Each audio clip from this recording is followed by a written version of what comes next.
Menina, como você cresceu. Quando eu deixei vocês eram pequeninos. E agora, pela graça de Deus, são o que são. Eu tenho uma admiração muito grande por esse sujeito. Ele é especial. Você não tem como olhar por ele e não amá-lo.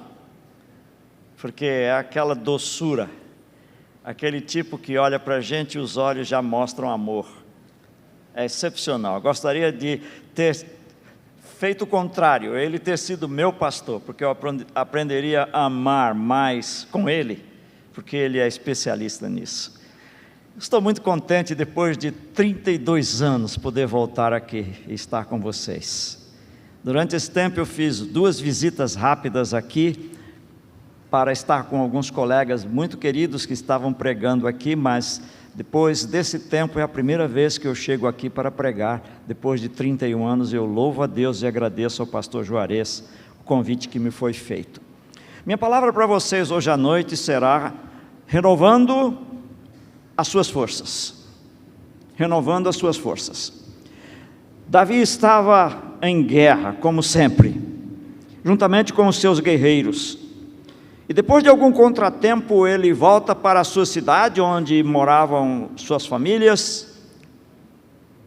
E quando ele retorna à cidade de Ziclag, eles ficam aterrorizados, porque a cidade estava em ruínas, e os amalequitas, um povo malvado que vivia fazendo esse tipo de coisa, chegando na cidade, saqueando-os, e levando as mulheres, especialmente as filhas, como reféns, sequestrando-as. E Davi, quando viu aquilo, o coração dele se constrangeu juntamente com todos os seus guerreiros. No primeiro livro de Samuel, no capítulo 30, versículo 6, a gente vai encontrar como é que Davi ficou no momento em que ele viu tudo aquilo na sua cidade. O texto diz: Davi ficou profundamente angustiado. Mas é importante entender que a Bíblia nunca nos deixa na angústia. Ela nunca nos deixa numa situação adversa. Ela mostra a situação, mas em seguida ela diz como é que nós saímos dessa situação para alguma coisa muito melhor. E então a Bíblia diz no final deste versículo: mas Davi fortaleceu-se no Senhor, o seu Deus. O seu Deus. No final do ano, o diabo fez um leilão, fazendo uma liquidação das ferramentas que ele mais usava. E os lances foram elevados, e os seguintes itens foram vendidos rapidamente. O primeiro a ser vendido foi a inveja. Muita gente comprou a inveja e hoje nós temos um mundo invejoso. O segundo foi o ódio. Eita, esse sim. O terceiro instrumento que o diabo vendeu facilmente foi a avareza. Se vocês quiserem, numa palavra mais simples, o pão-durismo. O quarto foi a sensualidade, especialmente por parte das mulheres. Ele vendeu isso para tudo que é mulher. Sensualidade não é coisa errada, é dom de Deus, mas usado de maneira correta, para a pessoa correta. E por fim o egoísmo. Esse aí foi adquirido com um alto preço, mas muita gente gastou e comprou. Entretanto, houve um item que ninguém conseguiu comprar, porque o preço dele era muitíssimo alto. Nenhum lance no leilão tinha o formato de uma cunha afiada. E o diabo pergunta: alguém se interessa por esse item? Todo mundo levantou a mão. Mas ele disse: olha aqui, esse item custa tanto, e deu um valor altíssimo. E aí perguntaram: como se chama esse item? E por que o preço dele é tão alto? E o diabo responde: o nome desse item é desencorajamento. E o preço dele é tão alto porque é mais útil para mim do que as outras ferramentas que foram vendidas. Eu posso usar o desencorajamento como um pé de cabra para abrir o coração do homem e entrar nele para depositar essa semente, a semente do desencorajamento. Essa ferramenta é muito boa, e eu a uso na maioria das pessoas, porque as pessoas não sabem que o desencorajamento me pertence. Já que ele não vendeu, por causa do alto preço, o diabo continua a utilizá-la em nossos tempos, e é a sua ferramenta favorita, porque ele gosta de desencorajar a todos nós, especialmente aqueles que seguem Jesus Cristo como Salvador e Senhor. Ninguém está vacinado contra o desencorajamento e a angústia. Davi se sentiu desencorajado quando viu a situação de Ziclag, a sua cidade. E naturalmente nós entendemos que isso tudo nos deixa pensativos, porque o desânimo também bate no nosso coração, porque, como disse, nós não somos vacinados. O desencorajamento é obstáculo para as maiores, melhores e mais espetaculares realizações que nós podemos realizar. E Deus desafia você para não confiar nos seus sentimentos e fazer o que Davi fez, fortalecer-se no Senhor. E este é o único caminho para renovarmos a nossa força. Eu quero então colocar para vocês, nesta noite, 4 coisas que eu vejo como essenciais nessa história de 1 Samuel capítulo 30, que vão nos ajudar a vencer o desencorajamento na nossa vida. Antes, porém, eu preciso dizer isso para vocês. Corrie ten Boom, uma famosa escritora evangélica, nos seus livros ela diz assim: todas as vezes que você olha para os outros e para fora, isso gera confusão em você. Todas as vezes que você olha para dentro de você mesmo, você vai achar coisas tão incríveis que você vai se sentir deprimido. E ela conclui o pensamento dizendo assim: mas quando você olha para cima, você vai encontrar satisfação. Essas 4 ideias que quero mostrar para vocês agora, vai levar vocês todos a olharem para cima, para o Deus, porque novamente como Davi, ele buscou refúgio no Senhor. E o primeiro é este aqui: use o seu desespero em seu favor. Use o seu desespero em seu favor. Nós não temos como fugir de alguns momentos em que entramos em desespero. Às vezes por coisas simples. Alguns são desesperinhos, outros são desesperos médios, e outros são grandes desesperos. No versículo 6, este que eu comecei lendo, o versículo completo diz assim: Davi estava profundamente angustiado, pois seus homens aflitos por causa dos seus filhos, das suas filhas, começaram até a falar em apedrejá-lo. Davi tinha todas as razões do mundo para entrar em desespero. As esposas, os filhos, as filhas, os bens, tudo sequestrado, a cidade deserta. Se eu posso dizer uma coisa para vocês, à luz da minha experiência, afaste-se das pessoas desesperadas. Diga o que você tem que dizer, ajude, mas afaste-se. Vocês lembram qual é a lição que a gente aprende quando vai fazer um curso de salva-vidas no mar?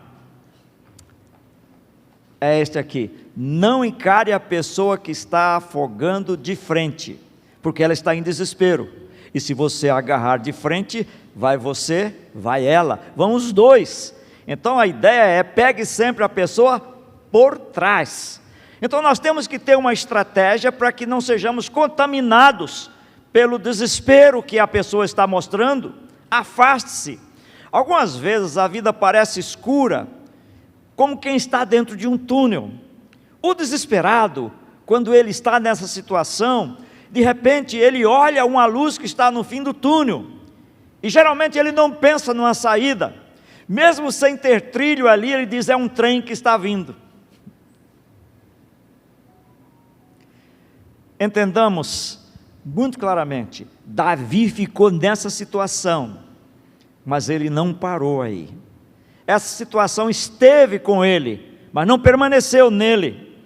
Ele mesmo disse no Salmo 71, versículos 12 e 14, isso aqui: não fiques longe de mim, ó Deus, apressa-te em vir salvar-me, ajudar-me, mas eu sempre terei esperança e te louvarei cada vez mais.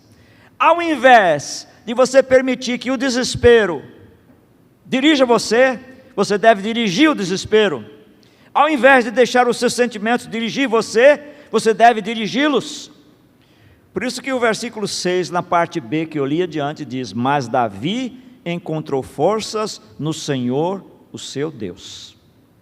Normalmente, quando nós entramos numa situação muito adversa, muito complicada, muito difícil, o que nós dizemos é: meu Deus, e agora, o que eu vou fazer?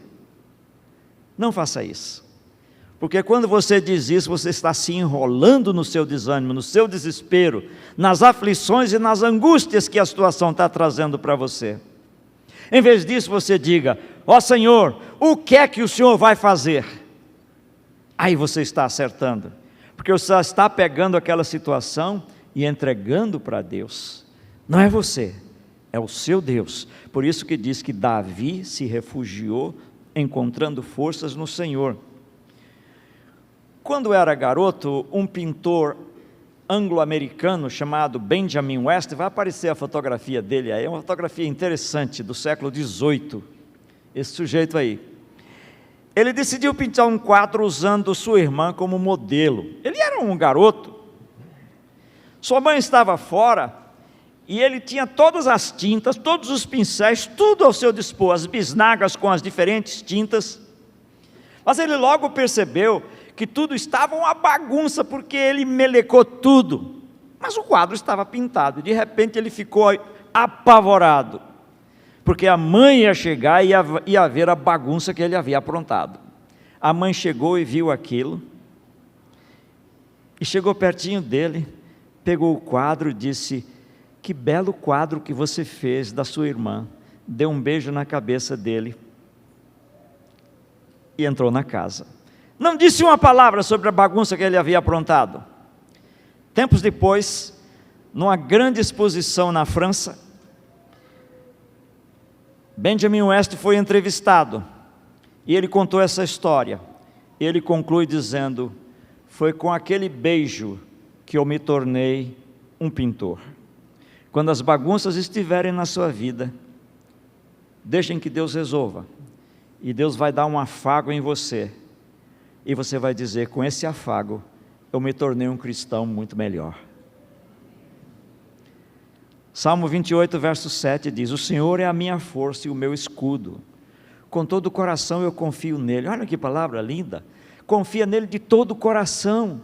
Será que nós confiamos no Senhor de todo o nosso coração, entregamos para Ele quando essas circunstâncias adversas chegam, quando essas dificuldades batem à nossa porta? Será que nós estamos entregando mesmo para o Senhor, ou estamos procurando nós mesmos ou alguém que possa ajudar e resolver a situação? E parece-me que deixamos Deus sempre por último.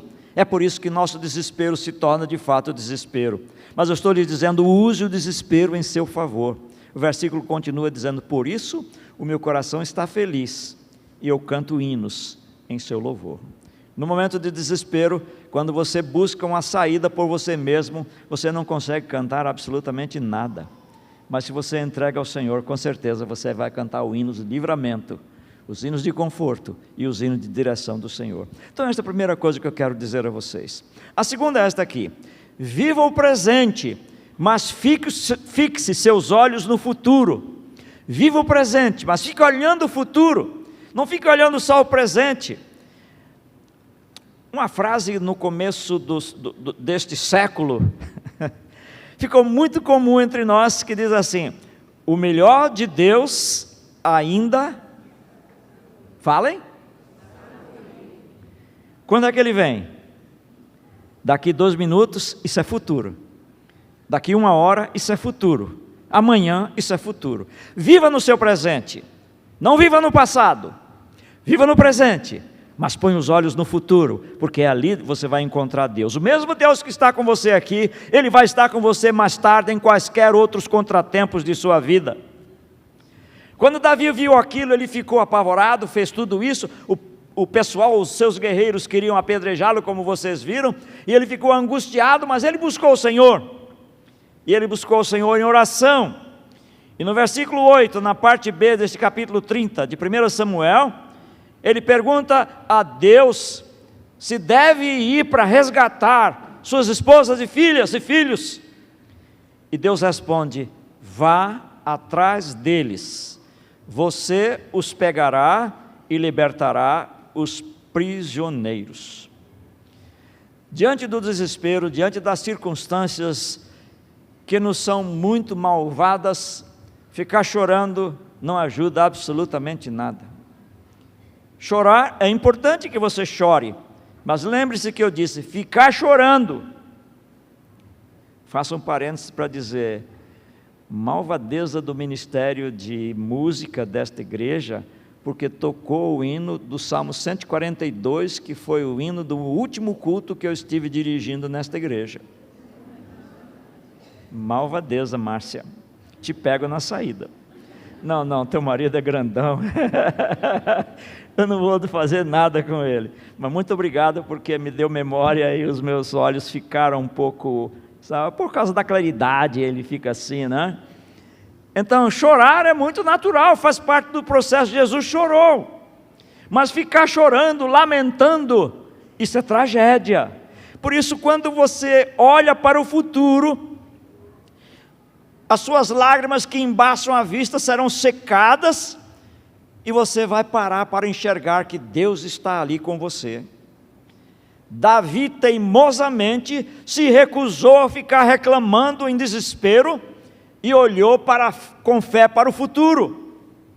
É por isso que no Salmo 33 ele diz assim: nossa esperança está no Senhor, Ele é o nosso auxílio, Ele é a nossa proteção. Vamos ler juntos isso aqui? Vamos lá. Nossa esperança está no Senhor, Ele é o nosso auxílio e a nossa proteção. Davi não dependeu de si mesmo, Davi buscou a ajuda de Deus, ele não dependeu dos seus soldados, ele queria um novo começo com Deus, mais uma aventura nas mãos de Deus para louvar e para escrever mais um salmo, quem sabe?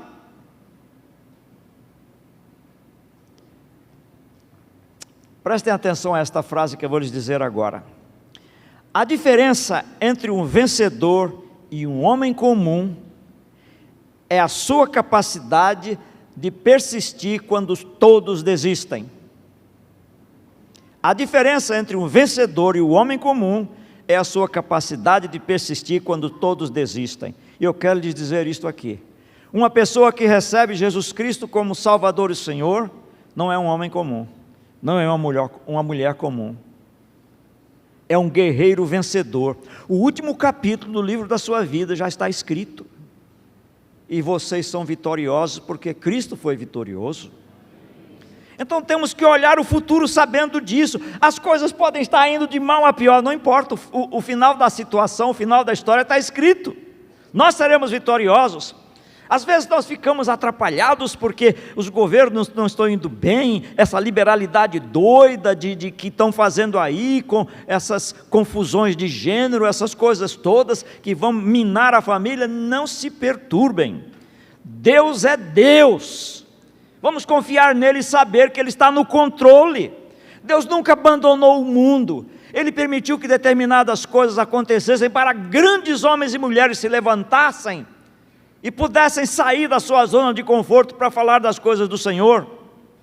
Deus está nos dando essa oportunidade, Deus está querendo renovar as nossas forças, para que nós nos levantemos, e numa só voz digamos que Jesus Cristo é a única esperança para este mundo. É isso que nós precisamos entender. Mas o que é que nós estamos colocando na nossa cabeça? Aquilo que estamos ouvindo. Parem de ficar ouvindo essas notícias doidas, a maioria delas é falsa, a maioria delas não é verdade. Outro dia eu vi uma que era mentira, mas eu fiquei, puxa, seja verdade, porque ele estava dizendo que esse técnico do Flamengo iria ser demitido. Faça isso, por favor.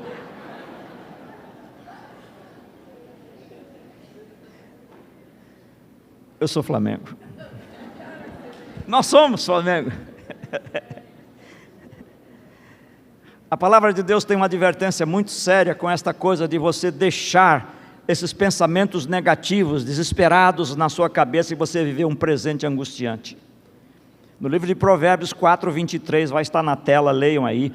Tenha cuidado com o que você pensa, pois a sua vida é dirigida pelos seus pensamentos. A sua vida é dirigida pelos seus pensamentos. Qual é a coisa sobre que você mais pensa? Pense no Senhor nosso Deus. Pense no que Ele pode fazer na sua vida. Pense num Deus poderoso. Pense no Deus que está presente com você. Pense em um Deus que sabe tudo a seu respeito e a despeito disso Ele ama você de montão.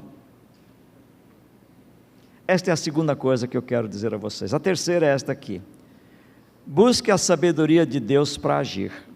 Busque a sabedoria de Deus para agir.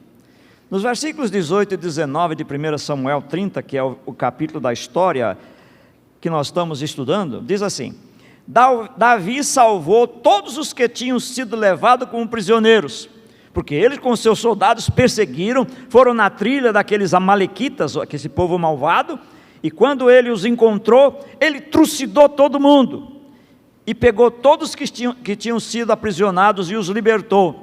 E aqui tem uma palavra que é maravilhosa, diz assim: trouxe de volta tudo que os amalequitas haviam tomado. E a frase final é: não. Quando nós buscamos a Deus, não fica faltando absolutamente nada. É possível que você esteja sem emprego, é possível, mas eu quero dizer que Deus está testando você com isso. Deus está querendo que você se volte para Ele e diga: Senhor, dependo do Senhor para abrir uma porta de emprego para mim. Você está com uma doença desagradável, faça a mesma coisa.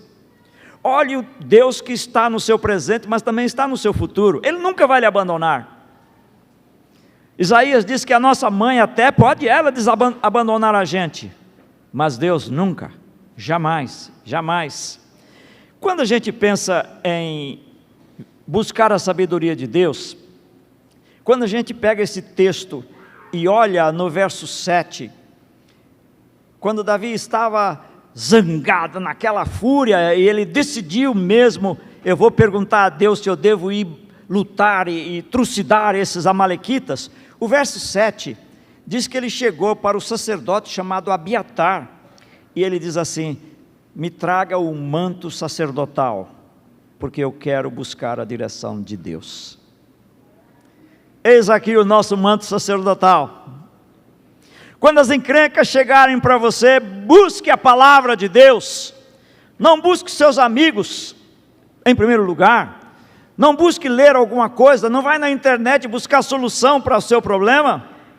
Aqui está o manto sagrado que você pode buscar, e tenha certeza que ele vai dizer exatamente o que você precisa fazer para que você seja bem sucedido na sua empreitada e se livre da angústia, do sofrimento. Jó capítulo 12, versículo 13, nos dá uma animação gostosa em relação a isso. Ele diz assim: em Deus, porém, estão a sabedoria e o poder, a Ele pertence o conselho e o entendimento. É nele que precisamos confiar, e é Ele que nós precisamos buscar nesses tempos de dificuldades. Por isso que quando a gente lê a Bíblia, a gente entende quem é esse Deus em Jesus Cristo.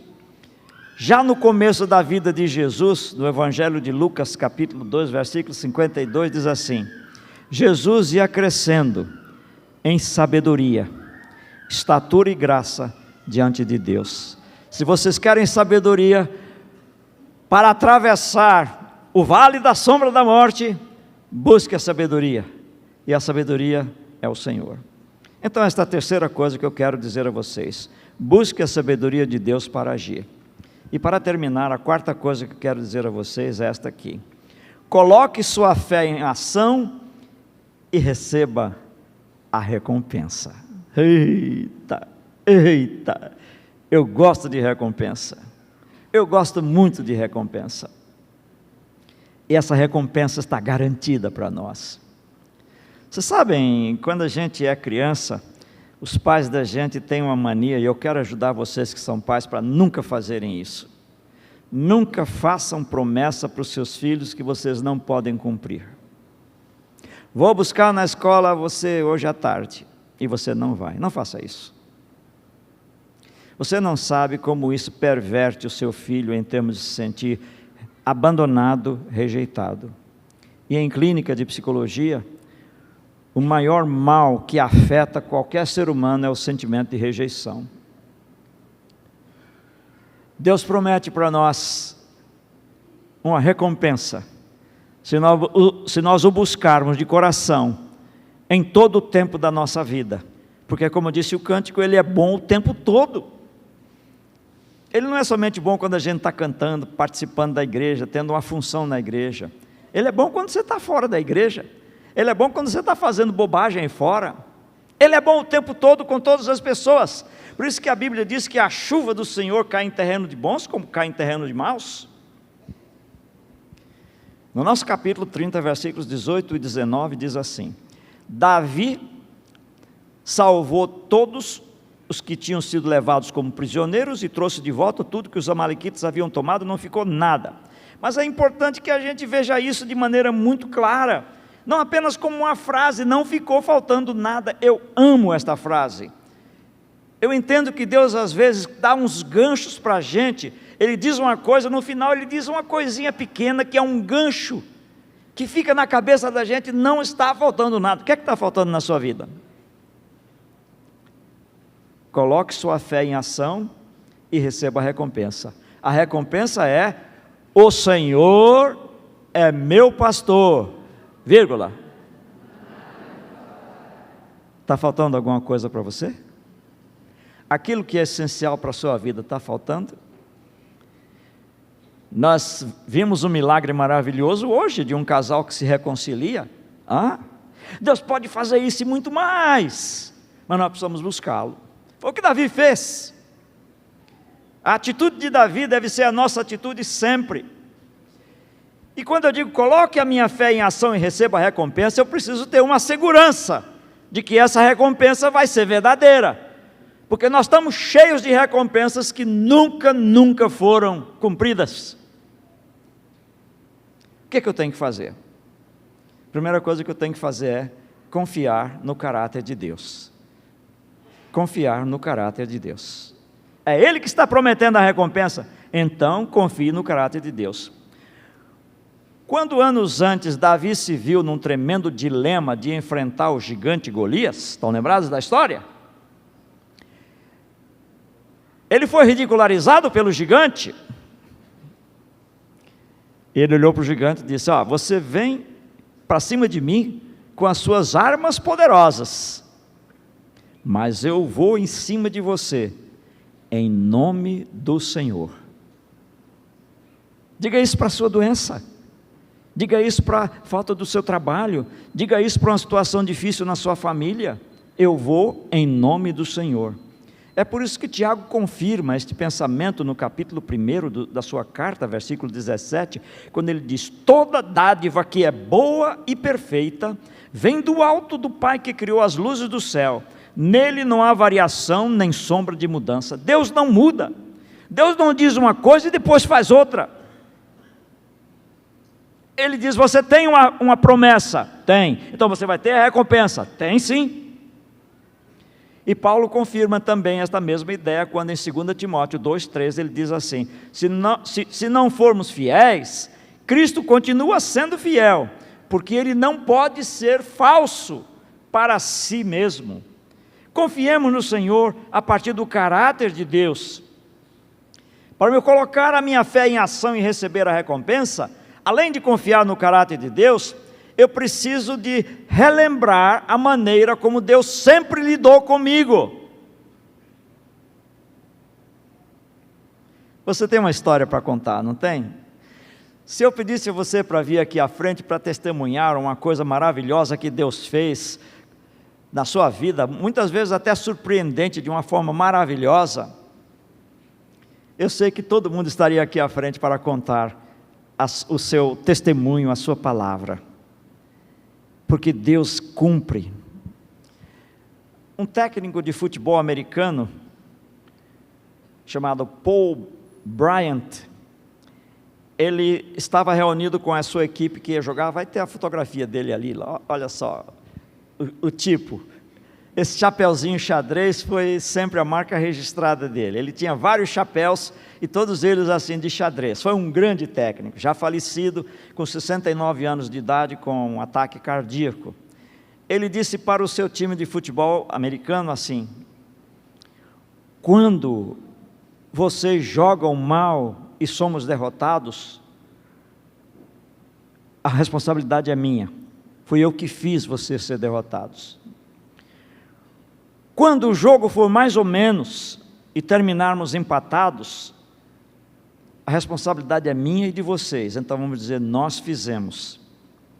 Aí ele diz: mas quando a coisa anda bem e vocês são vitoriosos, foram vocês que fizeram. Foram vocês que fizeram. O Senhor Jesus é assim. Certa vez eu ouvi um pregador dizendo assim: imagine se Jesus, lá no dia do julgamento, pegasse um telão maravilhoso como esse e colocasse Erasmo, e em seguida ele começasse com os itens todos das nojeiras que o Erasmo fez, dos pecados do Erasmo. Que constrangimento. Deus não faz isso.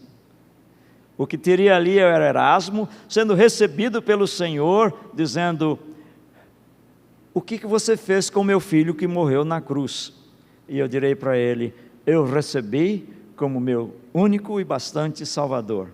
Aí ele vai olhar para mim e dizer: então, todos os seus pecados estão perdoados, entre e tome posse aqui do seu lugar e vamos festejar. Deus não passa no seu rosto as coisas erradas que você tenha praticado, porque a forma dele lidar com você é uma forma de amor e uma forma de perdão. Então não se preocupe, mas na medida que você caminhar com o Senhor, você tem que buscar o processo de ser mais semelhante a Jesus e buscar essa santificação. Quando Davi estava naquela situação, ele se lembrou das ações de Deus em sua vida. Ele lembrou quando ele derrotou Golias. Ele lembrou que Deus nunca o deixou na mão. E por isso ele pôde dizer: vou entrar em ação. Ele escreveu o Salmo 32, que é um salmo muito forte, que está estabelecendo um momento de confissão. E ele diz assim: os maus passam por muitos sofrimentos, mas quem confia no Senhor será acompanhado de perto pelo seu amor cuidadoso. Será acompanhado de perto pelo seu amor cuidadoso. Queridos, nenhuma experiência boa ou má da sua vida é um desperdício para o Senhor. Ele conta quantas lágrimas estão caindo dos seus olhos. Ele conta a dor do seu coração. E Ele é doce e compassivo o suficiente para recompensar você quando você o busca. É assim que nós renovamos a nossa força. Então, nenhuma experiência é um desperdício, mas um patrimônio para os nossos momentos de crises e dificuldades quando buscamos o Senhor. Atos capítulo 17, versículo 30 diz assim: no passado, Deus não levou em conta a nossa ignorância, mas agora Ele manda que todas as pessoas e em todos os lugares se arrependam dos seus pecados, para que assim tenham uma recompensa. Para colocar a minha vida em ação e receber a recompensa, a terceira coisa que eu preciso fazer é recordar da aliança que Deus tem comigo. Opa, Deus tem uma aliança comigo? Tem sim. Que aliança é essa? Pasmem, pasmem. A mesma aliança que Ele fez com Abraão, a mesma aliança que Ele fez com Isaac, a mesma aliança que Ele fez com Jacó, a mesma aliança que Ele fez com José, com Moisés, com Davi, e agora, a mesma aliança que Ele fez com Jesus. Essa aliança Ele tem com você.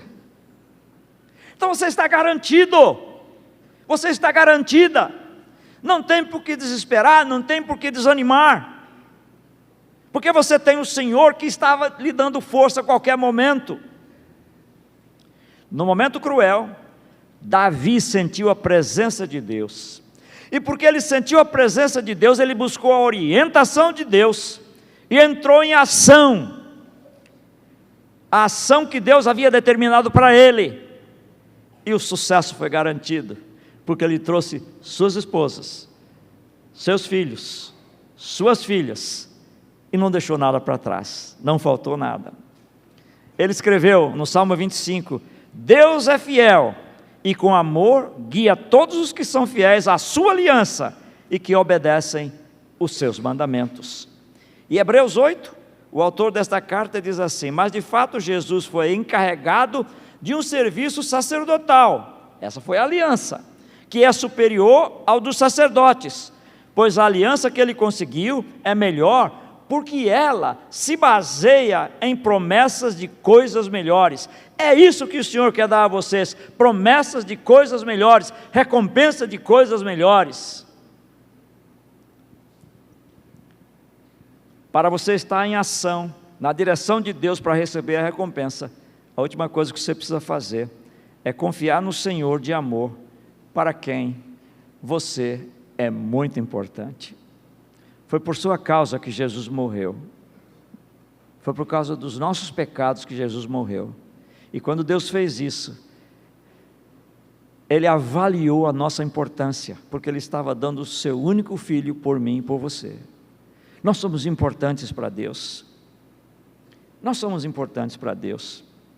Quando a gente lê essa história logo no comecinho, a expressão que diz, mas o Senhor, o seu Deus, lhe deu coragem. Na tradução A Mensagem, que é a tradução bem popular da Bíblia, diz assim, mas Davi encontrou forças no Deus eterno. Na NVI, que é a versão bíblica que o pastor Juarez mais gosta, é assim, Davi, porém, fortaleceu-se no Senhor, o seu Deus. Quero dizer isso para encerrarmos. Pense em Deus no melhor. Pense que a presença de Deus supera qualquer tragédia de sua vida. Pense que quando Deus diz que quer dar o melhor para você, é o melhor em tudo. Entrar em desespero é um pecado.